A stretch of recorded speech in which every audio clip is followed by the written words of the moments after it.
everybody, the Pipe Bomb Sports Show. One of your co-hosts tonight, Nelson Sirocco, and co-host Vinny. Yep, the boss. I'm here today. Lasanti. We got Gypsy Engineering on this late night. 10:30 is our new time. I got this Chris Jericho gay flip going on. I don't know what's going on. And we got a special guest tonight in the house, my best friend, Al Siciliano. Al, how you doing? Welcome to the show. Not doing too bad. So this is the first time I've seen it on this side. It's kind of intimidating, actually. It's Don't kind get of, intimidated, you know, Al. you get the nerves. I still get the nerves 2 years later, like right before we go live. I still get it. Albert is with us tonight. He's here to talk NFL sports with us, WWE talk. We got the Royal Rumble, which we will get into. And Albert is our sponsor with Unique Affairs Catering as well. Right. And thank God we've had you out. We've done many awesome prizes, awesome contests over the years, and that's all because of Al. We are live because of Al and Unique Affairs Catering. Thank you guys so much. Al. Appreciate it. And I would like to take this time to get to know what's Unique Affairs is all about, just in a catering place itself. What kind of parties you guys do and such. So basically, Unique Affairs is an on and off premise catering company. We've been around for 30 years. And at the moment, we've been occupying the Pleasantville Country Club in Pleasantville. And now we've just taken over a new venue over in New Rochelle, and that's the Davenport Beach Club. And it's a much bigger space. It has a nice oceanfront view, one wedding reception at a time. But we do more than just weddings. We can actually do anything from a backyard barbecue to a baby shower to a full-blown 7-course wedding. It's Nice, that's it's great. phenomenal. I've Yeah, the family food is very parties good. there. I've worked there with Al for many years. I mean, the food is absolutely amazing. And taking over the Davenport, that's a huge step. When That are you is. guys are going to be occupying that venue? Well, if anybody actually knows anything about the Davenport, it's one of the smaller venues on the Strip in Davenport Avenue in New Rochelle, but it's very classical. It has an old mansion look to it, and we're actually currently renovating everything from ripping up the floors to redoing the electric, lighting, etc. So we're looking at about a good 3, possibly 3.5 month renovation before we get it really looking as good as it should be, and it'll be up and running probably in April. Nice. I mean, nice. that's very exciting news. Another venue, That and is. you guys are renovating it. It's going to be amazing. I can't wait to get pictures up. And it's We'll right show here the in New audience. Rochelle as well. Yes. Yes. Exactly. But you guys do off-premise catering as well. So if Oh they yeah, we wanna do a travel Super basically Bowl, anyway. Exactly. wings and stuff. We can get that to you. What's the phone number so we can throw that All out right. there? Our phone number to reach us in Pleasantville right now is 914-769-5010. And if you want to reach us down in New Rochelle, the number is 914-632-7800. I'm with you. My favorite food, I gotta say from there, is the penny vodka. That is Penny real vodka is good. my favorite. It Al, is real I know good. you might be biased. What's your favorite at your place? You would say someone has to try. Someone has to try. Yeah. I mean, you never can go wrong with the filet mignon, right? I mean, you Never. can't go wrong with filet. Steak is Of course not. Yeah. Believe me, I mean, I'm one of the kind of people that is happy with macaroni and cheese and a cheeseburger. But, you know, if you really want to get, you know, upscale, then definitely some kind of salmon Wellingtons always go over very well. It's actually a specialty from the chef. Really, we do so much. It's a big variety. We please a lot of palates, so it's really whatever's your taste. We customize menus according to Love whatever it. you'd like. Love it. We got a call, Jips. We got a call coming in. Yeah, we'll put him in. Let's see who this is. Yes, Hello? caller, you're on. Yeah, who am I speaking with? I speak with Nelson, Vinny, and Al. Is this Nelson, Vinny, and who? Nelson, Vinny, and Al. Okay, what's up, guys? How are you? What's up? Big Good. Who's fan. this? This is Bolo. What's up, Bolo? How you What's up, how you Bolo? doing? No, I was just joking. It's not Bolo. Oh, Somebody else. Okay, mix. It sounds like But mixing. I got a question. What's up? Where you going? You got a question? Yeah. Why are you so gay? Thank you. Very gay, super gay. What can I say? I like guys. That's a wrap. Well, all right. So we had one call, and I know exactly who it is. So we'll go from there. That's cool. Yep. And Al, best of luck to you at the Davenport. thank you. If Yeah. anybody- Hope it's a nice success there for you guys. Thank you, guys. And if I could ever be of service, please don't hesitate to call. Awesome. Nice. Awesome. Okay, that being said, let's get into some NFL talk. We had a crazy weekend. Vinny, I did horrible with my picks. Albert's going to join us for the whole segment today. I'm very excited. I did pretty bad too now. We'll talk with the lock of the century. Why, Seattle was only +2 on the road to Carolina. I still don't understand it, but I totally don't get it as well. I don't know. I thought it was a lock, and they came out and they were down 31-0. 31-0. It's just a total blowout. Like, where are we going from here? Al? I was calling you from the car saying, is this real life? Yes, you did. They scored 21 points by the time I got from the Yonkers to the Bronx. it was a joke. It was a joke. A complete It joke. was a straight joke. I mean, Russell Wilson, you start the game like Jonathan Stewart runs a 74-yard run, didn't get into the end zone almost. Next play goes in, okay. And then Russell Wilson throws a pass to Marshawn Lynch, who hasn't played in 2 weeks, into Luke Kuechly's hands, and it's 14-0 before you can blink. You're right. And you're coming off a game where Minnesota missed a chip shot field goal. You have all the momentum in the world. You got second life. And to come out down 31-0 is a joke. They played with no momentum coming out of that game now. It was embarrassing. It was absolutely embarrassing, Seattle. Is this, Albert and Vinny, is this Pete Carroll's fault? Al, is this Pete Carroll's fault for this loss? Where do you put the blame on this loss? Where do you put the blame on this one? I mean, definitely the fact that they came out flat. Really flat after, It's not like they were the ones who lost in Week 16 going into the playoffs. 17, I'm sorry. But you know what? When you give up 31 points and a half and you can come back like that, you really got to say to yourself, if we maybe showed up a little sooner, we would have won the game. Mm-hmm. Well said. Right. Vin, you agree with Al there? I do. I mean, I thought the same thing as you. I thought they had all the momentum going into this game. I thought they were going to rock and roll, and to come out that flat, I was shocked. I thought they weren't even going to come back. I'm shocked they even came back. But like Al said, they played so good in the second half. If they would have played it even for the second quarter, they might have had a chance to win the game. I had a problem with Russell Wilson in the first half because I think he had to run more from the pocket. I think he had to take off, get a little 6-7 yards, and he didn't do that. He just tried to stay there in the pocket and throw and throw. Yes. Seattle made a mistake not kicking the field goal before halftime. They went for it, and they didn't get it. And that field goal might have hurt them because that last score of the game was huge. It would have just went for a touchdown instead of a field goal. You're right. And they made a mistake, hit the panic button too early, but they regrouped themselves in the second half. You can't really say the Carolina. Did you have a problem with Ron Rivera's play call in the second half? Al, I just feel was like it too conservative? I feel like this has happened too many times for the Carolina. When you look back at the game against the Saints, the game against the Giants, it happens too much in the second half. They're a completely different team. Teams can capitalize it, and they just do enough just to get by. Bert, you hit it right on the nose. Literally right on the nose. They're such a great first half team, the Panthers, but every time, every game, the second half, they collapse so many times this season. It's just you have to stop playing conservative. You have to go like Belichick. Score 50 points. Who cares if you embarrass the team? You have to win the game. That's what it comes down to.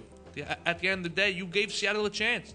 Well, they lost by a touchdown. Is this a good win for Carolina or a bad win for Carolina? You think Carolina fans, even the players of Carolina, they jacked up for next week? Did they learn a lesson from this game, even having a 31-point lead almost taken away from them? Where do you go for this week going up to Arizona where you learn your lesson? You're saying don't be conservative like you guys said, but you think is the locker room behind Ron Rivera after this? Like after the play call? Because the MVP of the league was basically told run the ball and don't throw the ball anymore for the second half. The MVP of the league. I know.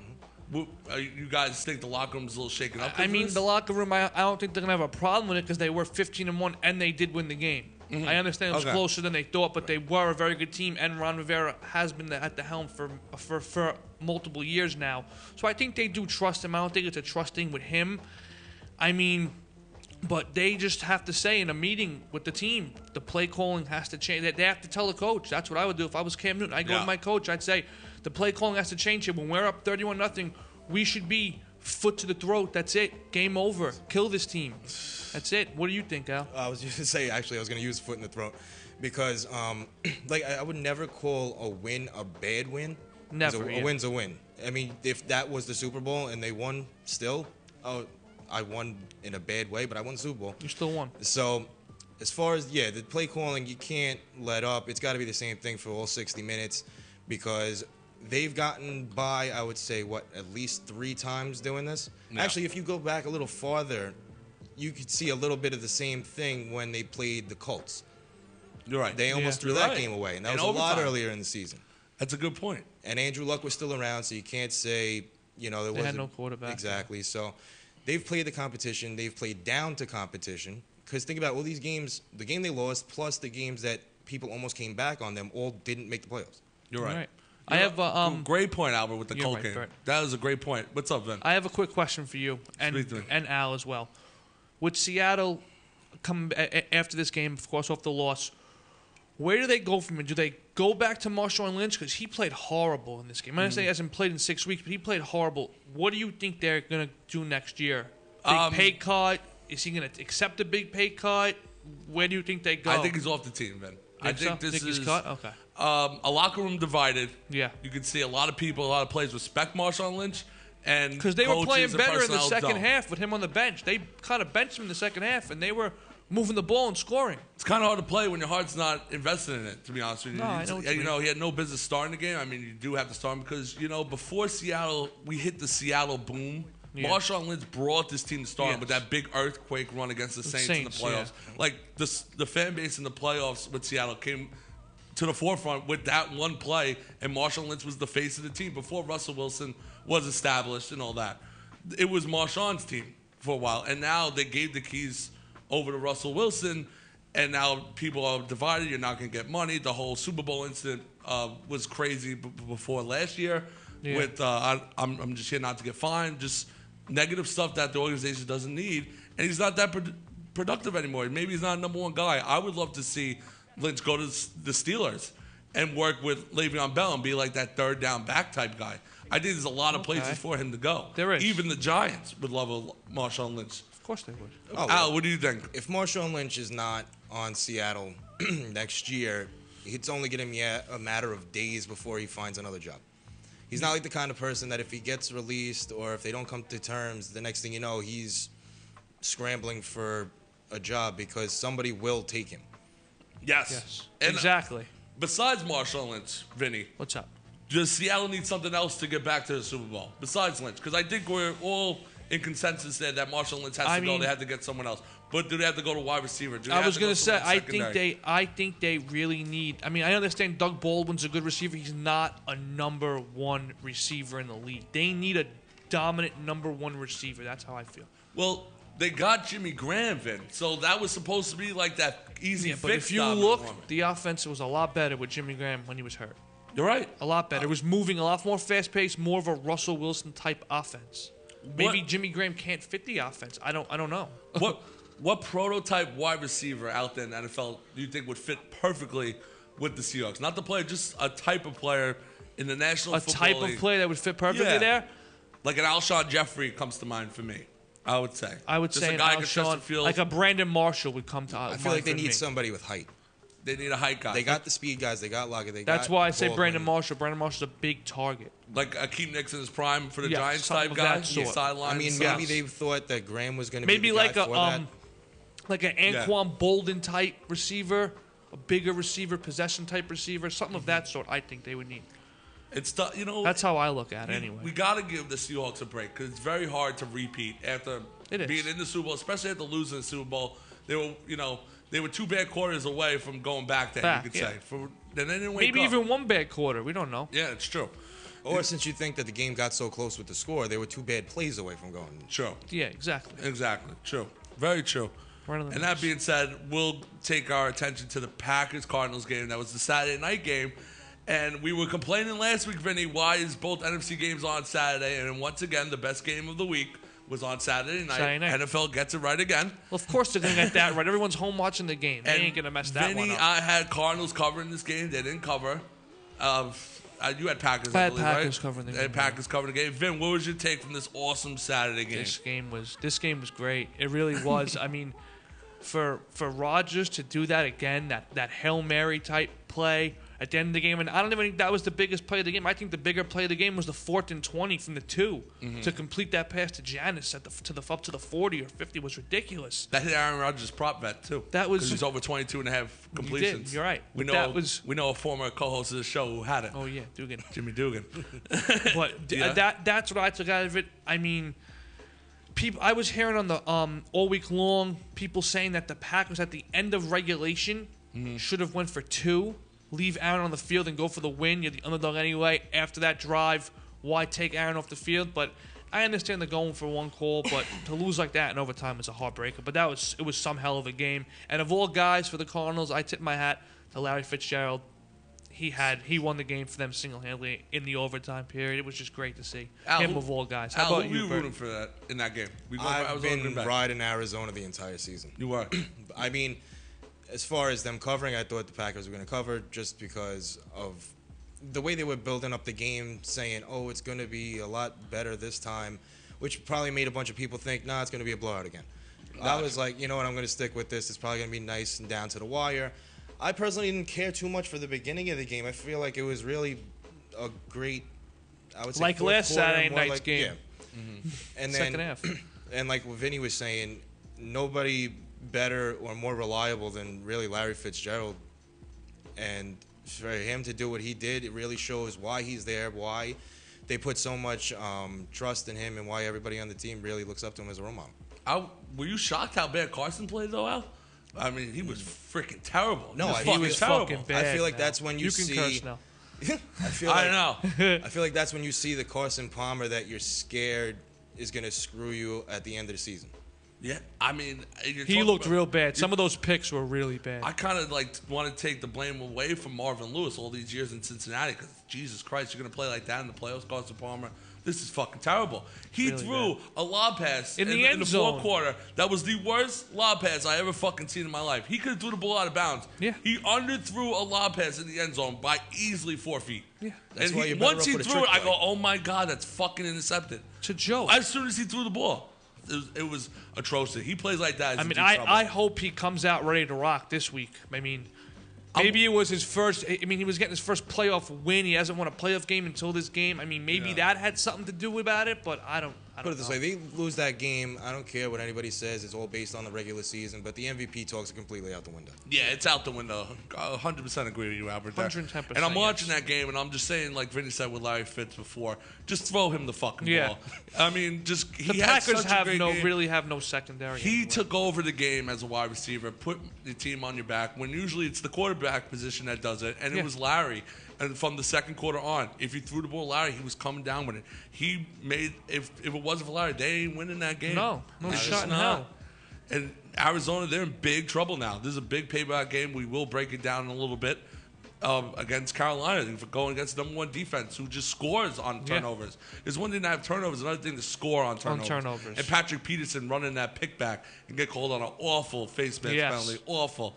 It was. But, you know, we'll get to it in a little bit, but it's a crazy game. Aaron, what about the coin flip, guys? The coin doesn't even fucking flip. Yeah, that I've never You have seen that one in my job? fucking life. Never. Vinny could coin I've flip seen better a than million this. He fucking has. coin flips. I've seen a million fucking coin flips, and never in my life has it soared up and came down. And did you hear Aaron's complaint about that? What? He said, "I wish that they should have asked me if I wanted to change his pick. heads or tails pick."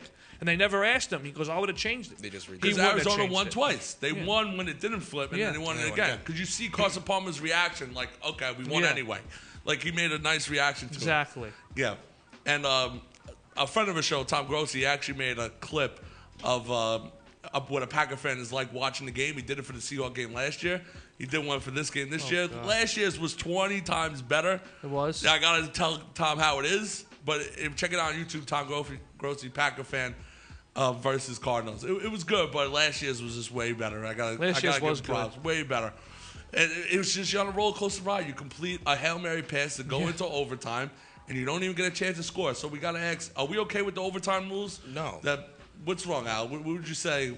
It just happens too many times that you have to say, oh, Aaron Rodgers didn't even get a chance to get on the field. Or a couple of weeks ago it happened to somebody else. Oh, they didn't even let Drew Brees back on the field. Whatever the case may be.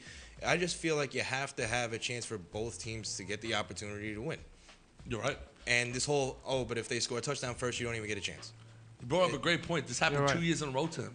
Happened He's 2 right. years in a row. Happened in Seattle as well. He's right. But where would we go? Do we do college football rules, No, guys? you can't do college. I would do the same as the NFL now, but I would do it as if the first team scores a touchdown, you get a chance. Mm-hmm. If they punt it and you score, you win. You understand? So if it's, for example, like in that game, the Cardinals scored first a touchdown, the Packers would get a chance. But say the Cardinals would have punted, the Packers would have got the ball and scored a touchdown, they win the game. I would like college rules, but every set of overtime, it gets moved back. And by the second overtime, you're not allowed to kick field goals. That makes Until sense. you hit the 20-yard line. So you start from the 25. Okay. If you get stopped, you can kick the field goal. Then the other team either scores a touchdown, you win the game. It's over right there.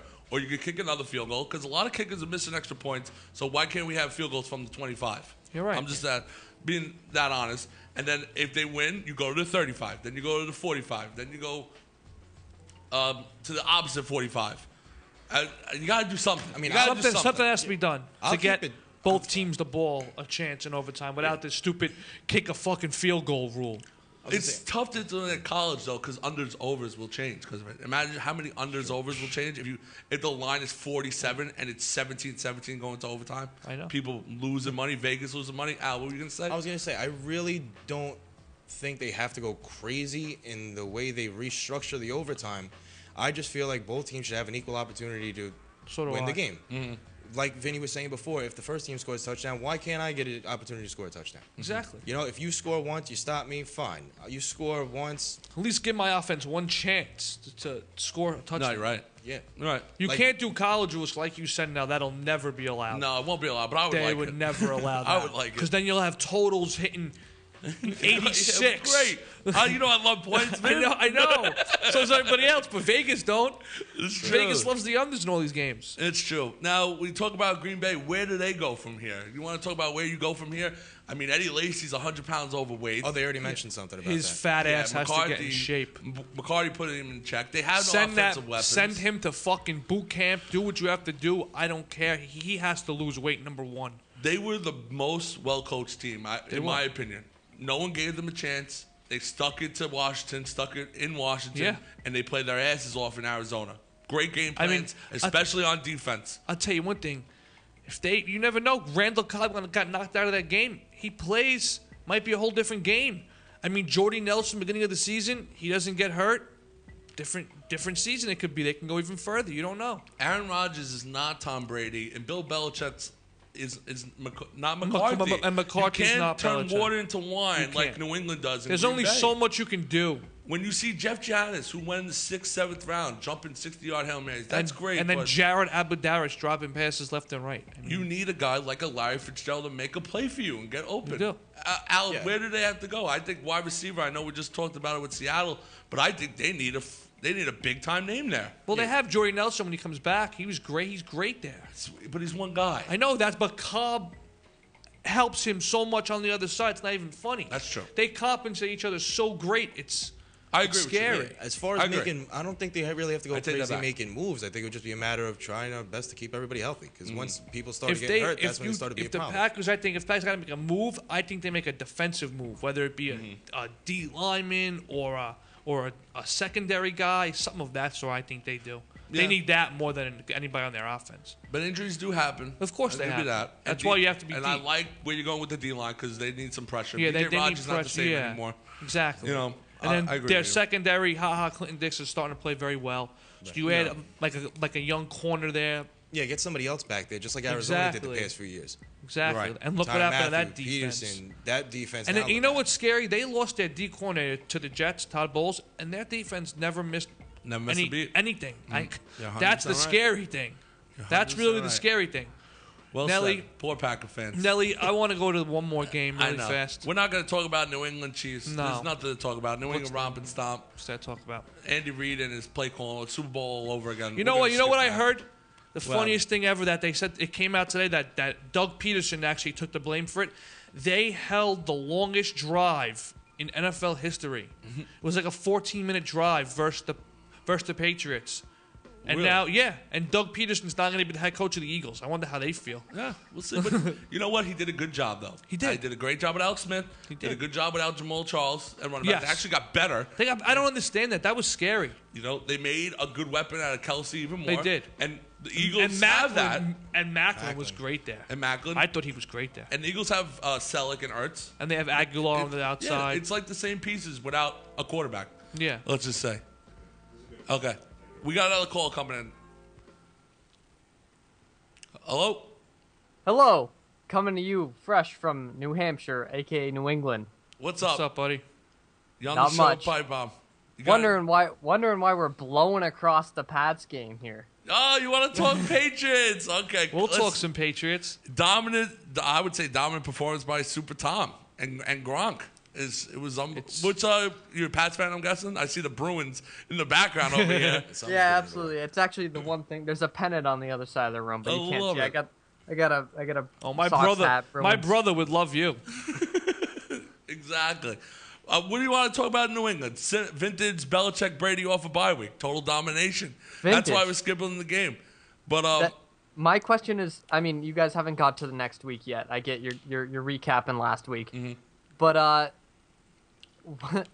Peyton Manning was coming off a bye week. You can blow him as hard as you want, but he's good on 2 weeks rest. I'll give him that. But with Chris Harris down on their secondary, I don't see what New England has to be afraid of. Granted, I am scared because it's like betting 101 that Pats have the advantage going into Denver on the AFC Championship. Yeah. Like that sketches me out by itself. No, bro. you're 100% right, man.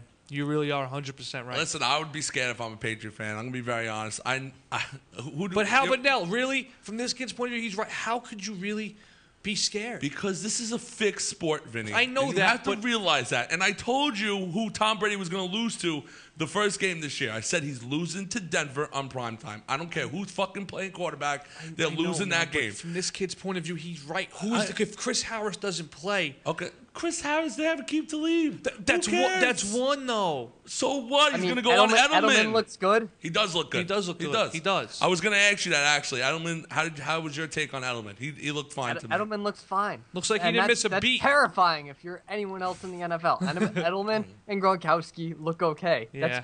That's all Brady needs. He needs his two favorite targets, and every once in a while they'll overcompensate and he'll throw to fucking some schmuck that I haven't even heard of.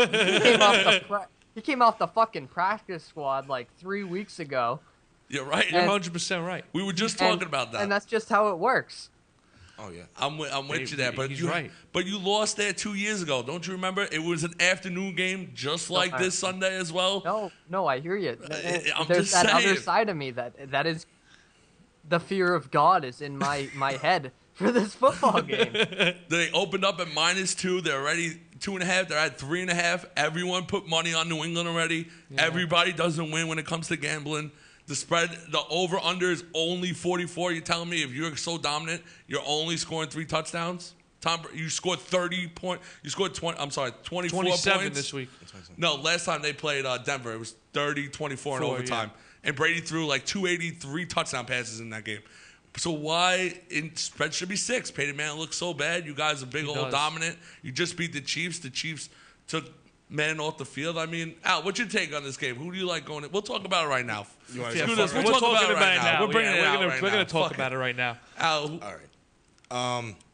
should he be worried as a Pats fan? I just feel like if fixed sports stay true to themselves, that you're worried about the whole Peyton Manning riding off into the sunset with the Super Bowl this year. So yeah, I understand why he would be a little concerned. Because it's fixed. I It's like mean- Ray Lewis all over again. What should happen? Patriots win. That should happen, yes. What It should. storybooks might write? Denver wins. What do you think's gonna happen now? What should and could? What do you? Are you with the should or the other story? Well, I'm the kind of person who's going to overanalyze this game for like 4 days straight and come up with every possible scenario to is the floor going to be slippery because I think there's some kind of chance of precipitation over there that day. Yeah, I don't it's think it's going to be supposed to cold enough to snow, so it's going to be wet. Then all of a sudden, just like possibly like what they were saying with Seattle, oh, the floor, they have to change their cleats. Some miracle of God thing is going to happen. It's going to throw off the Patriots from what they're naturally supposed to do, which should make it interesting. It's going to probably be a nail-biter, but what I think should happen would be Tom Brady and the Patriots just roll right over this team. Yeah, they covered the 3.5. Yeah. Yeah. Vinny, I'm here, and I'm with Bert. I think the Patriots. You with are gonna John beat as them. well? Yeah, I'm with John. I think the Patriots are going to rock and roll here. I do. Brady and Belichick in the playoff game. I don't care where it is. And Manning looked so bad that so bad last week. His receivers dropped so many passes. Oh yeah, let's talk about the receivers too. He dropped. Come on. He fell on the ground. He fell on From the a ground and five-step- got up. I mean, that was the most ridiculous thing I've ever seen in my life. I think this Patriots team smells blood, and they won it back-to-back years. I do. They covered 3.5 too. Yeah, they're gonna cover. I'm the only points. one with Denver here. I'm sorry. I just believe in fate. I really do. Just like when Ray Lewis announced his retirement, Ravens, they weren't a good team, but a stupid Hail Mary happened in Denver, and they somehow got there. And like the lights went off, and all that nonsense I'm happened. playing against the fixed All guys. that nonsense Don't be happened. surprised if like a D-back on the Patriots all of a sudden slips and Demaryius Thomas runs for 95 yards. Well, Yeah. no. Who are we getting for refs for this game? Are we getting Hockley? I hope not. I'm so glad you said that. Because I looked at that last week, and we didn't get it, but they were the most penalized group in NFL football for the Steelers-Denver game. I swear to God, I was like, and I said it to Vinny, I go, if Ed Hockley is doing this guarantee game, you he's doing it's this game. fixed. Yo, you're the man, I'll John. I love guarantee you. you Call he's in doing this anytime. game. I love this. What's your prediction, John? How do you see this game playing out? Who's your MVP of this game? What's your call? I write it off to something ridiculous. like we're talking Gronk push off. The typical fucking Gronk push off because he's fucking 50 pounds on anyone else on the field. Yeah. And that's a penalty. That's where it happens. And fucking whoever's Goodell's in Hockley's ear says, "Oh, gotta call that." I can't believe it. You know, I try not to be a Patriots honk, but I cannot believe the shit that goes on the NFL fields week to week. Yeah, how no, it's do you ridiculous. buy it? The best part is, if you caught last week's Arizona-Green Bay game, where Patrick Peterson was celebrating on the sidelines, and Chris Collinsworth goes, there's a lot of time left in this game. Obviously you didn't watch the Detroit game. There's 3 minutes in the fourth quarter still going on when he says this.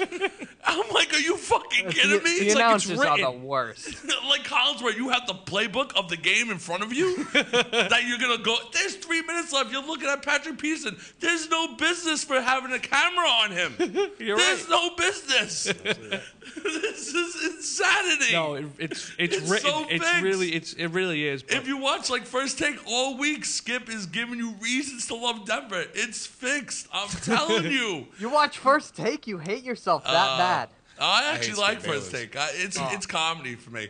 Oh, it's actually that's what comedy. if you accept that as what it is, Oh then yeah. that's fair. you have to accept yeah. that for what it is. That Oh, is. yeah. You're not gonna run to your friends at work and be like, "Oh, you know what Skip Bayless said this Oh morning?" no, I hope not. It's the number one rated sports show. If you're not watching it, something's wrong. You gotta watch it. Even if you hate it or you love it, you gotta watch It's it. for those comedy. two. It's for comedy reasons. It is for It comedy. is. Everything that they say, they go against each other. You know, everything. I'm a Tebow guy. I love Tebow. The Tebow era in Denver, and I was with him the whole way. That whole Tebow drive with Skip, it was hysterical to me. And, Guy and, Tebow and sucks, when they played the Steelers, it was like Tebow's the only one that played. Tebow's the only one that beat You're the exactly- Steelers in the playoffs. I was like, Peyton Manning, you better win this game. But You're exactly right. we're gonna take a break. John, if you want to hang out with us, stay with us, and we'll talk more Denver and more Patriot talk. We'll go right into Denver hang. Patriots and Carolina Seahawks breakdown, will. and we got Royal Rumble talk coming. See you guys in a little bit. Bulletproof has always been about identifying and taking advantage of every single thing that makes people perform better. When you drink it, you just don't care about food. No cravings, no hunger for 4 to 6 hours, and you feel a kind of mental clarity that you probably haven't felt in years. Have you heard of Bulletproof coffee? I tried it today. I feel pretty good.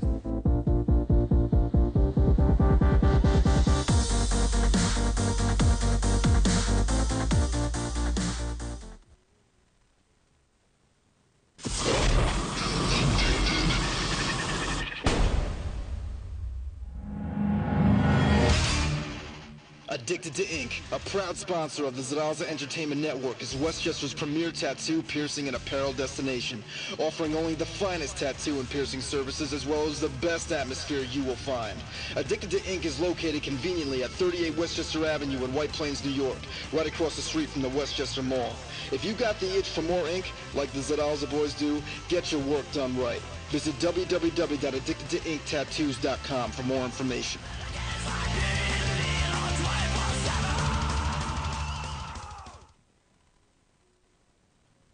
Are you a smoker and you need to quit, but you're discouraged cause it's harder than some like doing me? White Plains paper. White Plains paper. Are you a non-smoker but you like to do the tricks? Well, these are non-toxic clouds that exit your lips.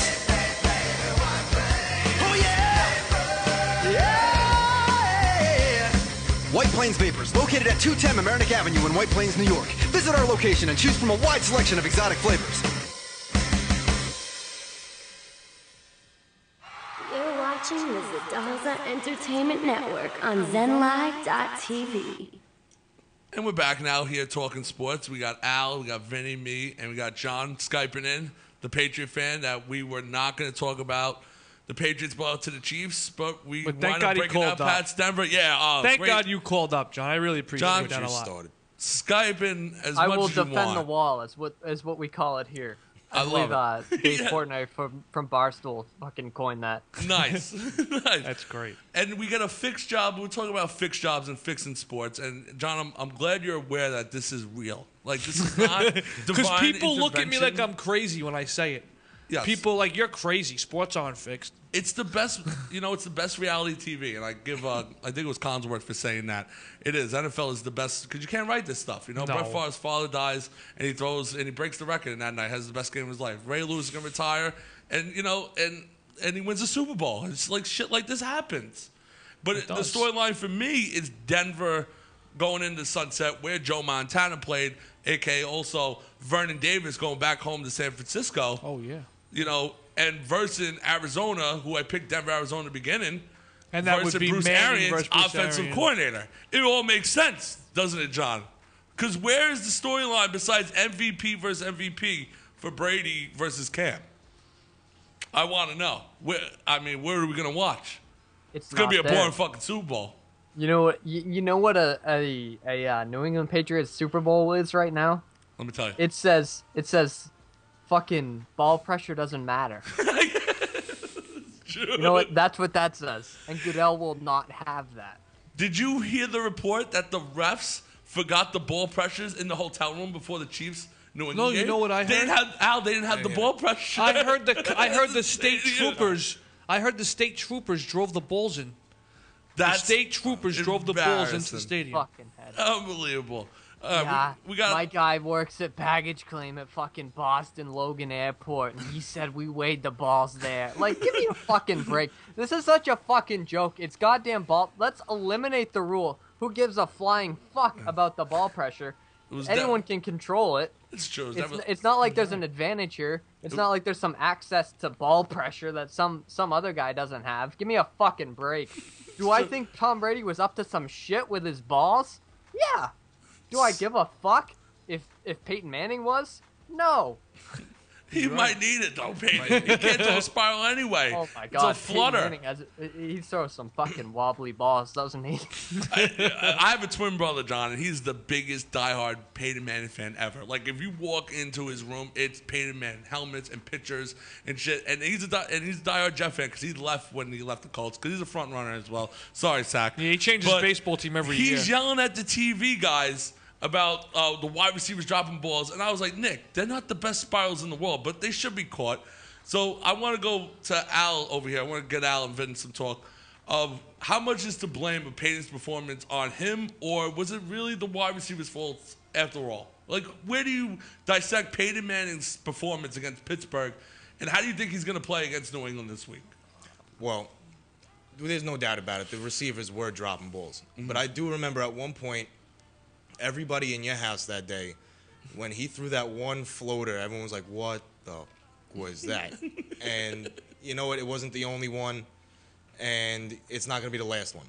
No. So pick and choose which play you really want to highlight as the bad one and who's to blame on each one. But it's a collective 60 minutes of who's messing up something and who's compensating for the other person's mistake. Okay. I'm with you. No, I feel like it was on Peyton Manning. He couldn't move. I understand his receivers were dropping balls and all, but he couldn't move. His balls looked horrible out there. His throws looked horrible. His balls looked horrible. In that horrible. You remember? Horrible. Okay. He had 40-year-old balls. 40-year-old old balls sagging in Denver and Mile High. No, I just think this Even the week, balls on the Bronco. And I in think the stadium. Belichick this week is going to completely try and take Peyton out of the game. They start sacking him too much. He's going to be even more immobilized than he even is. It's going to be bad. See, my take is Denver's going to run the clock. They're not going to throw that much. They're going to rely on the defense. maybe then you if see Brock Brady starts Osweiler in the torching him- package. You're versus the number 1 defense in the league. Wade Phillips has done a great job there in Denver. I'm just saying, for Denver to win this game, run and take the clock. I got a question for you. Yeah, talk to For me. Denver to win the game. What if Brady starts torching them and goes up 21-0 at the half? What do you do in the second half? What do you Osweiler. come out doing? Does Osweiler come in? He has to. You stick with Peyton. What do you do? Brock has to come in the game. Okay. Because he That's can how I move the feel, too. offense faster. That's how I feel too. 'Cause Faster. Exactly. I'm scared of Not better, Osweiler. but faster. Exactly. What'd you say, John? Excuse me. What'd you say? I am scared of Brock Osweiler. He played fantastic against did. them. Because he fucking- could move. He beat us. The Patriots had 2 14-point leads in that game, and he kept coming back. He can roll out. He can move. He can throw. He's good, man. Al, you think we're going to see Brock in the game? I wouldn't be surprised. You wouldn't be No, surprised? I would not be surprised. Yeah, Especially it like wouldn't you're shock setting me up the either. scenario before if they need to hurry up the offense, if they're down 2 scores, and Peyton Manning's not really that capable of flying down the field anymore. Chances are you would see a Brock Osweiler signing. I'm with you. Yeah, I agree with you 100%, Al. Okay, so we got 3 Patriots, 1 Bronco here. Listen, I went 6-0 last year, if you don't remember, NFC, AFC, and Super Bowl. I'm trying to go 6-0 again. So I'm with Denver, +3. Well, let's Buy see. the half a point, don't be stupid. Well, buy the half a point your way. Buy the half point my way, Both too, ways. of course. So it's either 2.5 New England, 3.5 Denver. If you're cheap and you don't want to spend an extra $10, there's something wrong with you. It's just that simple. Yeah, it's 10 cents on a dollar. But the guys. Come over-under on. is 44. I'm going to make it short and quick. Listen, when Brady and Manning are on the field, you got to go over 44. 6 touchdowns. It's saying 44.5. Buy the half a point, make it 44 flat. You could buy leave- the point. You Buy could the leave. You point. could leave it at 44. At 44. I'm going over. You could leave it at 44.5. Give me the over. Al? Give me the over. You like over or under? Over. Over? John? Over 44.5? You know what? I'm gonna take the under here. I'd imagine this being a bit of a rock fight. We got 2 defenses here that can fucking play. You're We right. got, if Dante Hightower can move left to right, he can get to Manning. We might see a lot of field goals in this game. I can see that too. See, I'm just a big pain in the ass when it comes to the weather. I always feel like the weather's going to screw up the defense more than it's going to screw up the offense because the offense knows where they're going, the defense doesn't. Next thing you know, people are getting burnt, and these big plays come quick, and there's no time taken off the clock. They're professional athletes. The weather, whatever it's sunny, rainy, snowing, they should play the same way regardless. in my Peyton eyes. can't play in the fucking cold. Yeah, Peyton can't play He in the can't. snow. He can't. He can't. Daddy can't. He really can't. But Brady it's saying can. 49 nice and 10 miles per hour winds. in Okay. Denver. Do your homework like I have, guys, and you will see this already. I'm just saying. You got to look at this shit before you come on the show. I got You know? 46. You gotta be But the ready. weather changes every day, so we Tell don't him, John, know. You got to be ready. No. You're right. Tomorrow It it was could be like snowing 40 in the other Denver. Who day. knows? You're right. If Sam Champion's out there, there's Yeah, a problem. forget about it. Yeah. Straight There's a up. big problem with All Sam right. Champion out Before there. we move on to Royal Rumble talk, John, stay with us. We're gonna do Cardinals Panthers. Cardinals Panthers. Cardinals Panthers, yeah. I'm looking at my screen. I'm sorry. Oh. I'm not ready for the show, obviously. So Cardinals Panthers talk. It's a 6:40 game, which I'm shocked it got the night game. Al, you shocked this got the night game? Before we go on. No, I feel like they've been doing that throughout with the AFC first, NFC second. Cool. So I guess you could say they're sticking to schedule. I mean, obviously the Peyton and Tom thing you would think would draw more attention, which is why you would expect it to be the 6:40. But I just feel like the way they just had everything mapped out, win or lose, they had the NFC going second. Yeah. They're giving us. They know this is going to be the better game. That's it. Point blank. They know the Cardinal Panther game is going to be a better football game. Why? That's how I you think feel. Tom's gonna blow him out? No, I'm just telling you, they know something we don't to make this a 6:40 and not make Brady versus Manning for the 17th time in the playoffs the night game. Well, I didn't know this. They're ranked 1 and 2 both on offense. Carolina and Arizona. I didn't know that. Yeah. I did not Arizona know that. scores the ball, man. Oh, well, I knew Arizona. I'm shocked with Carolina. Well, they That scored the ball too because they have a lot of blowouts. Like Yeah, well, they play the Bucks and they scored play- 90 points. Exactly. I'm a Hit her Bucks on the fan, nose. John. So Hit her around the nose. Yeah. That's a thing? that is a thing. There's about 7 of us in the population of the world. Yes, All right, bless you. we're a good group, good club. But okay, we got Carolina's favorite at home -3 over under 48. I'll go first here. As you know, I picked Denver, Arizona to start the playoffs. I'm staying with Arizona. Denver, Arizona. Do I like Arizona in this game? No, I don't, because if Carson Palmer plays how he did, we're fucked. I mean, we're absolutely done. We can't run the ball against Carolina. It got to be a lot of live fits. Carson Palmer has to be on his A game. They got to shut down the wide receivers. There's no shutting down Olsen because Olsen's a stud. He is. But this goes bad blood last year in the wild card game where I said if anyone could beat Carolina, it's Arizona. And I really felt that just with the defense and the offense. And Carson Palmer got hurt, and their backup quarterback threw 3 picks in the red zone last year. It was a great game, but there's no stopping the running game. But I like Arizona here. I think Carolina's not that good of a team to me. I don't trust them. And Arizona could have played better. They let them walk in. It's a great win at home for Arizona. Yeah. I got Arizona here. Nearly, and I got the over 48 as well. I'm with you as well. I'm with you as well now. How come? I'm taking Arizona in the over. I'm going with Arizona here because we've seen what happened last week in the second half of the Seattle game versus Carolina. And Carolina, like we said, tends to step off the gas just a little bit. Mm-hmm. And I don't think you could do that this week because I think I think Arizona is going to come to play. And I don't think Carson is going to make the stupid mistakes he made last week because he got the butterflies out of his system. He got his first career playoff win now. Now it's just smooth sailing. I feel like they're going to go in here, and they're going to beat them, I think, by scoring. Al, what's your feeling What about on you, this Bert? game? I have the exact same feeling as you, and that's because I do not trust the Carolina Panthers. And that's because, like I was saying earlier, they've gotten down to the wire with teams that should have had no business in the game. And with a team like Arizona who could actually score and shut down an offense, you're looking at the opportunity for the Panthers to fail. So if the Cardinals can hang around long enough, at the end of the game, they'll be around and they could possibly just take that one little score at the end of the game just to top Carolina like other people haven't been able to. I just feel like Carolina's luck is going to run out if they keep putting themselves in that situation, and this is going to be the time it happens. Like Bert, look at last week. Look, they were dominating 31-0. The biggest they almost almost lost lead a in game. halftime in history. They almost lost a game. It was 24-31. I mean, if that can't happen this week. You know what this makes it, right? The pipe bomb lock of the week, Arizona. I'm just saying, everyone's here. John, who do you like, John? I'm nervous about you, bud. You know what I take? Who do you take? I'll go ahead and say the Hollywood money-making pick is the Panthers. They get the call. They get the shit. Arizona, you know, compared to the Panthers where they fucking celebrate every touchdown like it's 10 times the Super Bowl, I think they are destined to the Super Bowl. Yeah. And I'll take them. You're not no handicapper or nothing here, right? You're going to, outshock us? Yeah. You're not no Vegas handicapper here. You're I'm not money-making lock. I know. I swear, I haven't put $1 down on any game. Oh, shit. That's good, though. That's Vin, good. you want to change his mind? You I'm want to talk not him changing into my mind. No, I'm good. But we got over under 48 points in this game, John. What do you like there as well? I smash that over like it's all day long. Yeah.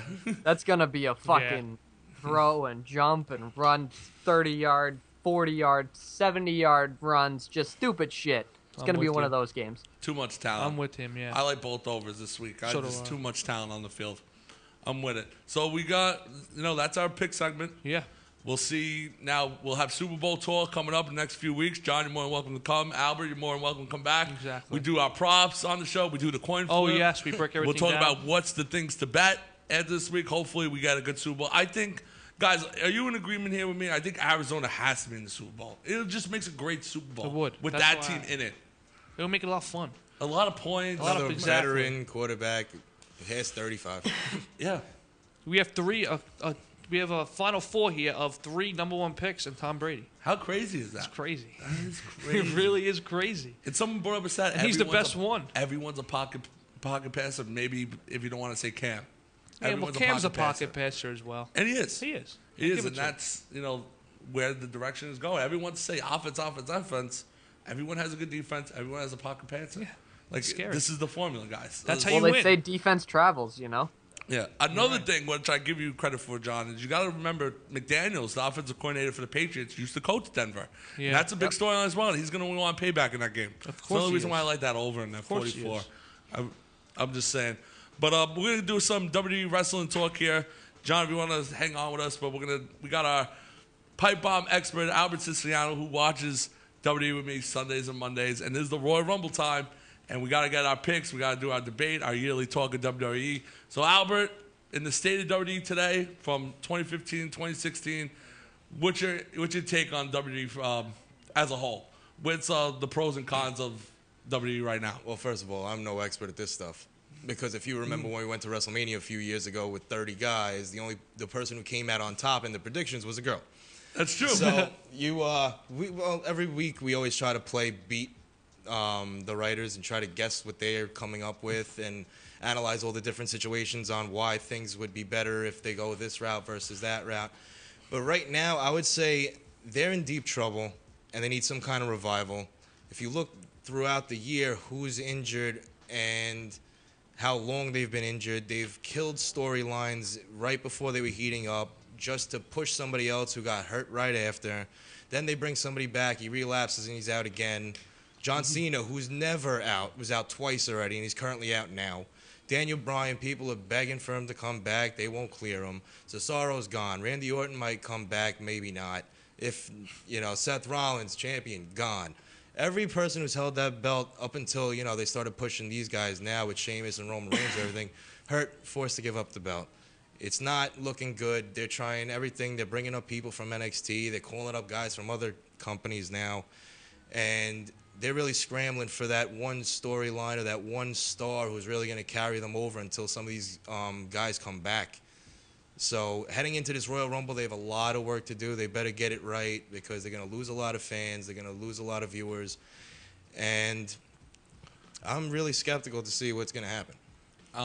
This is my favorite event now, I got to say it here. So it's the event that made me a WWE fan. I've always said every year. 92 was the first Rumble I ever watched, and you hit it on the nose with all these injuries WWE's facing. It's kind of not their fault, but it kind of is because they signed a lot of indie guys, like Daniel Bryan, indie guy. Seth Rollins started out in indies. Cesaro started out in indies. And even icons got hurt, like Sting, for instance. John Cena got hurt, and Kane was involved in both Daniel Bryan and Seth Rollins. Yeah, Kane's the killer. So do they stay away from indie guys now? Does WWE stay away from indie guys? Because they said they can't work a full year workload. You got over 10 guys on the injured reserve. You can't sell any tickets. If you're invested in storylines, you're investing money on these guys, but they're not around. Their bodies can't take it. So what could they fix this problem? Because I think there is a problem to this. Working their bodies too much. Do they not do house shows anymore? Do they stick Raw, SmackDown, and pay-per-view and don't travel and do like Friday, Saturday shows out? What would you do? I wish I knew a little bit more into the behind-the-scenes stuff as how they are preparing for these shows and these, events, because this is something that, obviously, injuries in wrestling happen all the time, but I just feel like the amount that's going on right now, you got to point the finger at something. Maybe it's the way these guys actually prepare. Train. Yeah, the way they're training, the way they're practicing. Maybe some people can't work well with others, and they're throwing them against each other anyway.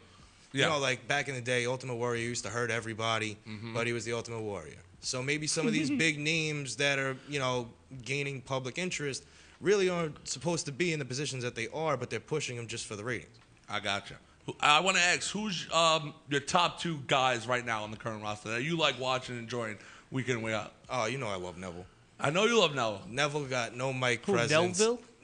His name is Neville. Right? I should like him because he's close to my name. Neville? You're right. Yeah, the guy's a little freak. He could backflip off the Empire State Building and land his red arrow perfectly every single time. The guy is technical like you would not believe. Exactly, just like you.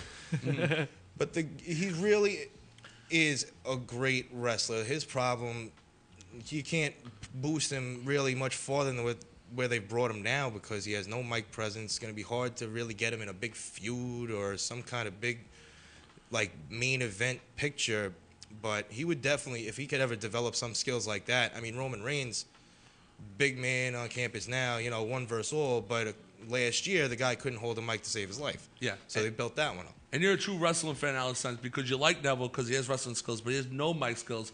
And with the WWE probably not giving him a push because you got to be entertaining at some point. Roman Reigns cannot talk at all. Just a little, does a little soundbite here and there, but he's okay in the ring, but Neville's better in terms of moves and stuff and creativity.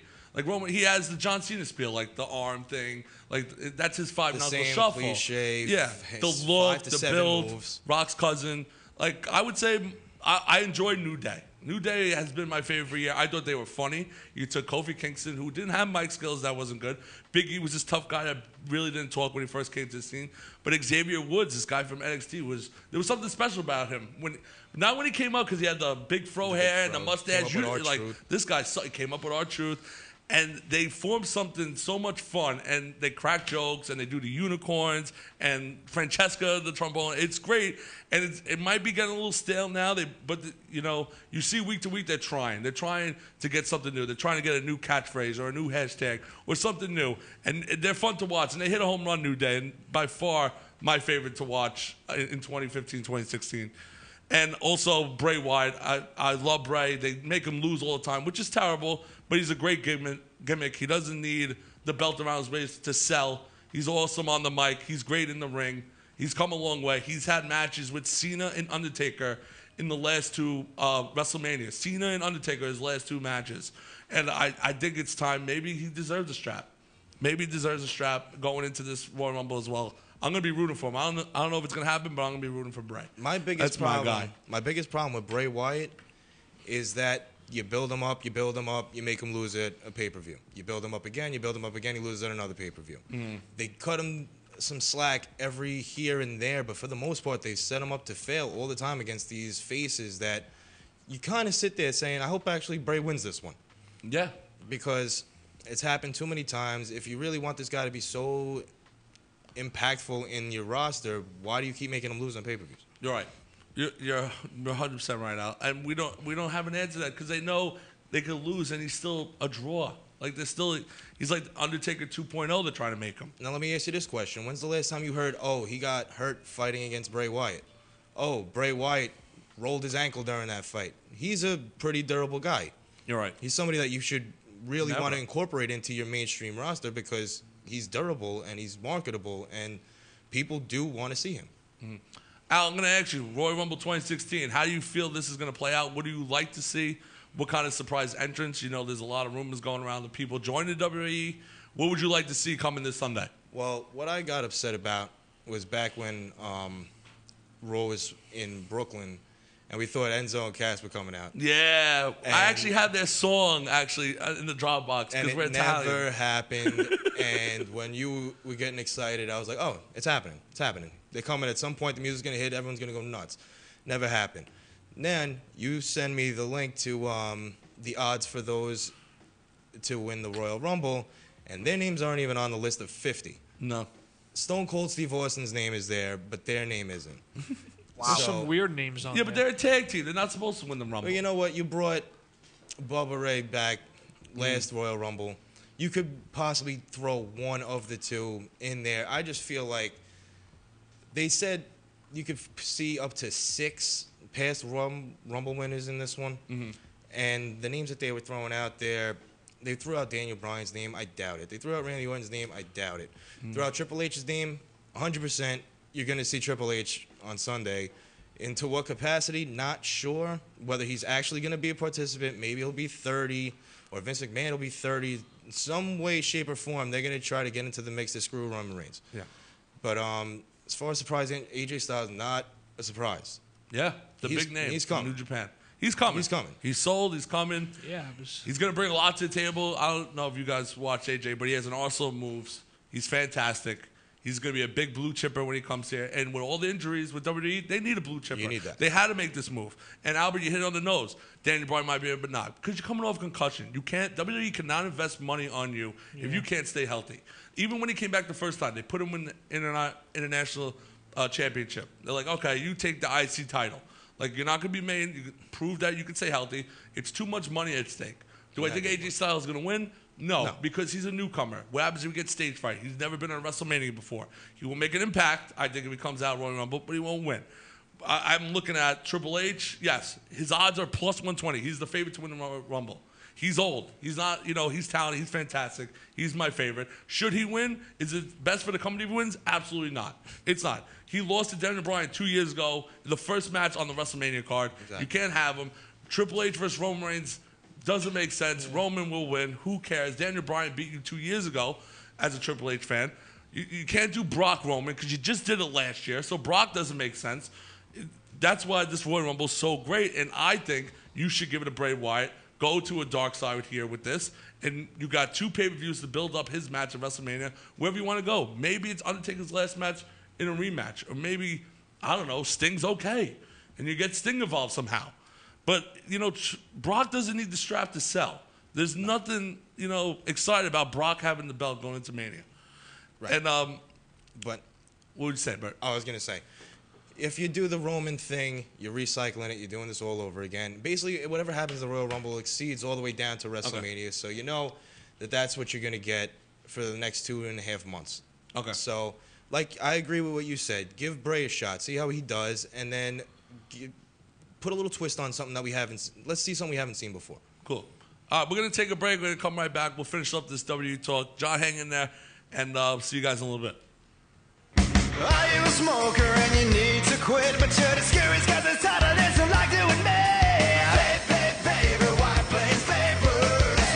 Baby, White Plains Vapor. Are you a non-smoker but you like to do the tricks? Well, these are non-toxic clouds that exit your lips. Oh yeah, yeah. White Plains Vapors, located at 210 Mamaroneck Avenue in White Plains, New York. Visit our location and choose from a wide selection of exotic flavors.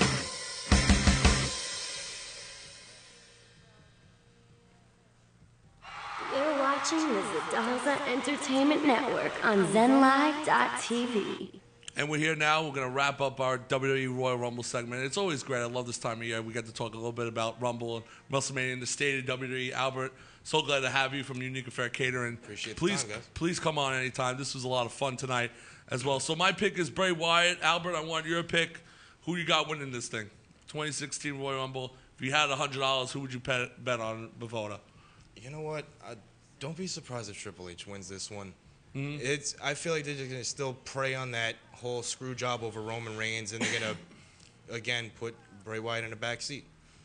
Gotcha. Okay. Do you see?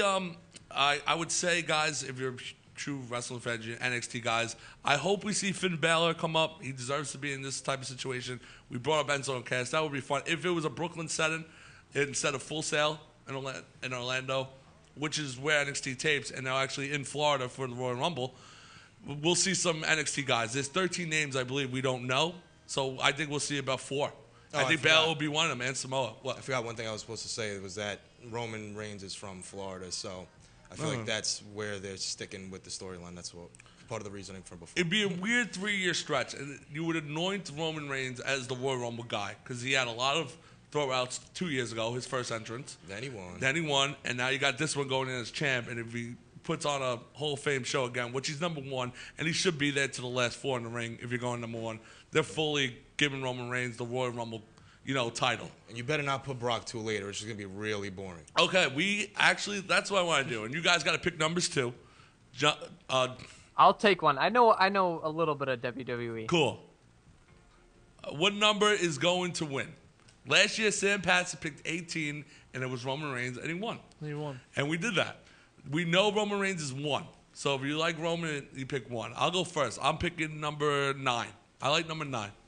Good. Vin? I'm picking 18. You're going back with 18? Yeah. Okay. Al?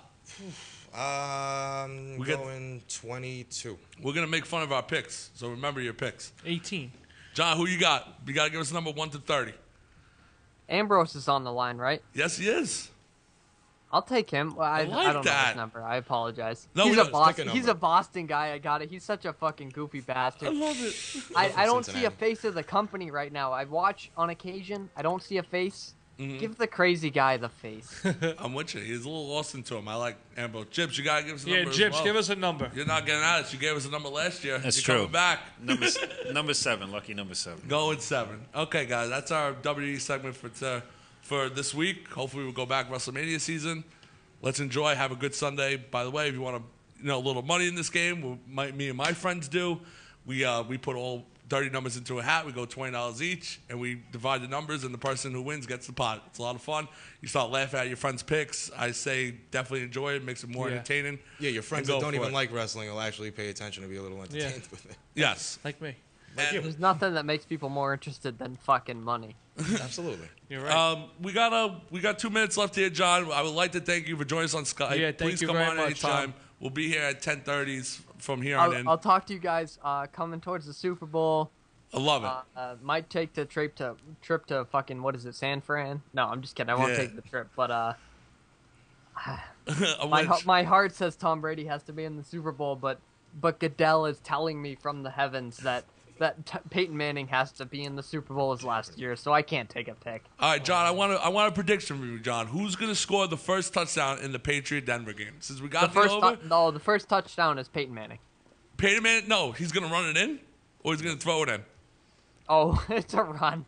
Tom Brady has more touchdown passes in Denver than Peyton Manning does right now. John, if Peyton Manning runs in the first touchdown of the game, I won't be back next week, John.